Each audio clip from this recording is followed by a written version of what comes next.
Hey guys, what's going on? It's Ben here. I am back again today doing another video, and the subject of today's video is going to be my predictions for the 2019 NFL season awards. So basically today I will be going through all of my picks and who I think will be winning these various awards throughout the NFL for this upcoming season and why I think that they will be the winners. So to review what awards those are, I will be going through Offensive Rookie of the Year, Defensive Rookie of the Year, Comeback Player of the Year, Offensive Player of the Year, Defensive Player of the Year, Coach of the Year, and finally, of course, MVP. So yeah, without further ado, let's kick it off and let's get right into it. So for Offensive Rookie of the Year, I am not going to go with the player that I think most people would think I would, which would be Kyler Murray. I am going to go with Josh Jacobs of the Oakland Raiders. Yes, this is may seem out of left field, it may seem odd, but just hear me out and listen to what I have to say regarding this. I think Kyler Murray is going to have a rough rookie year. His offensive line in Arizona isn't great, so he'll struggle. He'll get hit a lot. He'll be forced to make bad passes. I think he'll have a fairly high number of interceptions. He will show some good flashes, but honestly, between his diminutive size and lack of offensive line, I think he will have some struggles this rookie season. And so, for that reason, I don't think that he will have the numbers or the winning on field to warrant a Rookie of the Year selection. And I think, if the Cardinals go 9-7 this year, he will be. But I think the Cardinals will be very, very bad this year. Probably the worst team in the NFL, like last year. And for those reasons, I think Kyler Murray will not win Rookie of the Year. Um, so Josh Jacobs, why did I pick him? Well, basically, he is a rookie running back for the Raiders out of Alabama. He will be the primary running back for the Raiders. And really, this boils down to I think this Raiders team is not going to be very good throwing the ball. They're looking at Tyrell Williams as their number one wide receiver now that they don't have Antonio Brown anymore. I think their passing game is just going to be generally pretty weak, and they're going to feed the ball to Josh Jacobs a lot. And I think he could have like 1,000 yard season and be basically the focal point of this offense this year.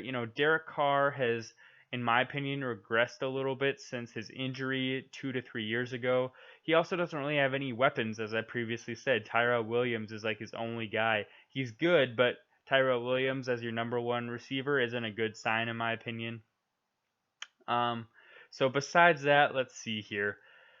I think Josh Jacobs, as I say, will be the focal point of the offense, and I think you know, like Kyler Murray, this team will not win a ton of games, so Josh Jacobs won't be looked at as a guy who really improved his team necessarily.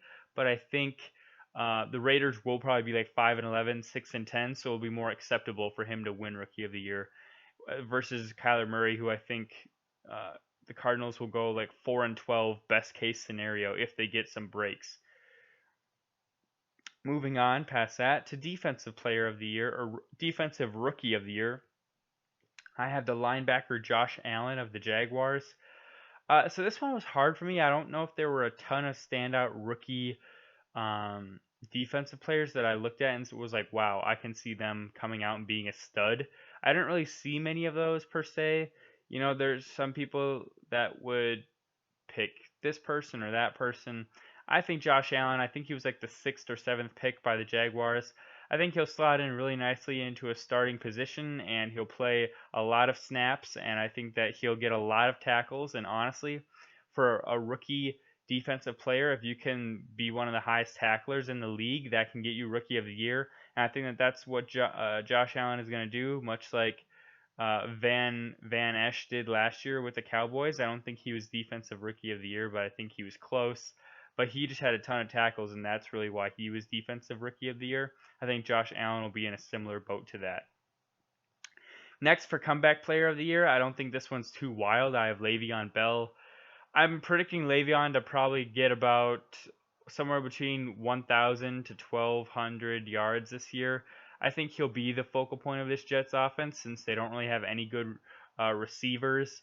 Or I'll rephrase that. Jamison Crowder and Robbie Anderson are good receivers if they're your third and second, but they really lack like a true number one receiving option, and so I think they'll rely heavily on the run. They'll probably give to Le'Veon 20 to 25 times a game, I would say. and so I think he'll get plenty of yards and touchdowns. And I think between those two, and considering he's like the most notable player to have not really played last year, I think he'll win Comeback Player of the Year, uh, pretty easily, I might add. So yeah, and the Jets, if they end up going anything better than 5-11, if they go like 6-10, 7-9, I'd say he's almost a shoo-in. Not to sound too overconfident in my answer. Let's see here. Offensive Player of the Year. I'm gonna give this to not a quarterback, which might shock people. It's almost become like the secondary quarterback award, and some people call it like the second MVP award. But this year I am going to be giving it to Ezekiel Elliott. I believe in this Cowboys team. I think that they'll be pretty good, and I think that he'll really be one of the main reasons why. Uh, I think he'll probably lead the league in rushing. I think he'll have a ton of touchdowns, and I think he will be Offensive Player of the Year. I can't really say much else besides that because that really says it all. He's the engine that makes this Cowboys team go, specifically the Cowboys offense. I think if they make the playoffs and he is leading the league in rushing and getting a fair amount of touchdowns, I think he should be Offensive Player of the Year because I can't really say that Dak without Zeke is a good enough guy to carry a team to the playoffs. He was like 2-2 last year without him, I believe. So yeah, I think Zeke's value has been proven time and time again, and so I am going with Zeke to be the guy that wins Offensive Player of the Year. Defensive Player of the Year. I think this one isn't going too much out on a limb. None of these are really, if I'm being frank. It's all pretty chalk, but I don't see any huge surprises this year in the NFL. I think it'll be a pretty basic year in the NFL with not much changing from last year, if I'm being frank. But Defensive Player of the Year, I'm seeing being Khalil Mack. I see this Bears team winning their division. And frankly, Khalil Mack is the reason that they'll have a top 3 defense in the NFL. They have a lot of good defensive players, but he's by far the best one. And I think, Aaron Donald's got a lot of shine and has got a lot of attention. And I don't think he'll keep winning them year after year after year just because of voter fatigue, really, even though he will remain the best defensive player. But I'd say you could argue the second best defensive player in the NFL is Khalil Mack. And for that reason, I think that he will win it with the Bears. Okay, next, let's do MVP next because I feel like I always save that for last, but this time I'll do it second to last. So for MVP, again, I'm going pretty basic, pretty chalky here. I've got Patrick Mahomes. Really, when I look around the league and I look at the best teams, I think the Patriots, although they have a great receiving core now with Antonio Brown, I think for the most part they will actually still be a pretty heavy running team because of Tom Brady's arm strength as it's beginning to wear out as he ages a little bit more. So I think they'll be a running team, so I don't think he'll really be in the running.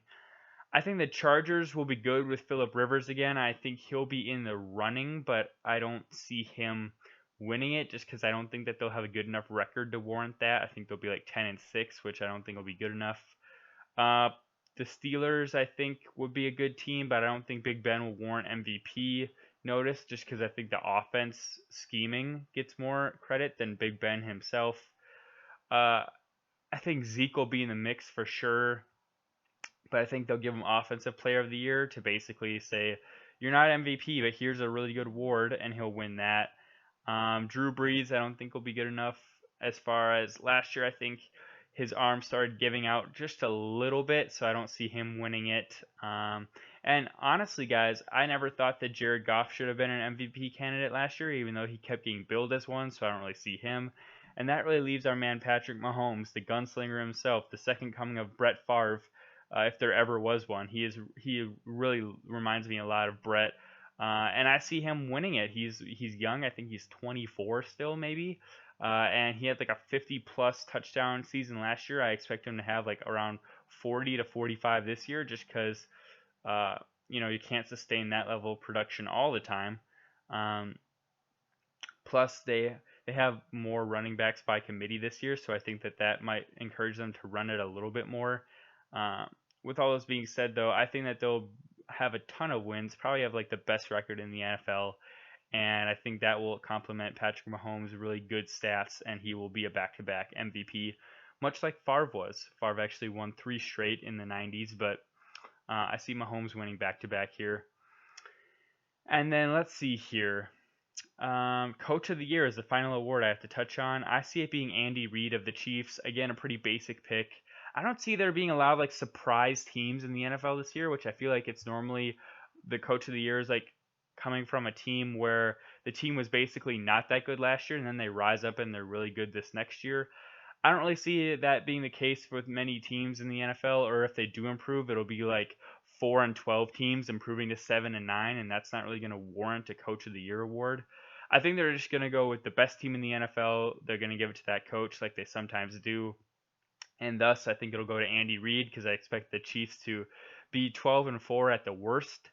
And Andy Reid deserves it. You know, the guy, the guy is probably the best offensive mind in the NFL we've had over the last 2 decades. And yes, you can argue Sean McVay is the best right now, but historically, Andy Reid has been the best. He's built Philadelphia to be a perennial playoff contender, and then he came to KC, and I think he's actually made the playoffs every single year he's been in Kansas City, except for maybe one.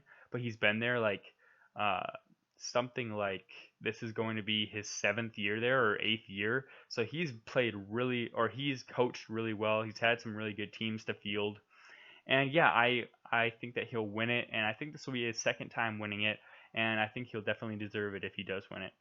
That's all I got for today, folks. Hope you enjoyed the video. Let me know your thoughts below on who will win these various NFL awards if you feel so inclined, and I hope to see you next time. Bye.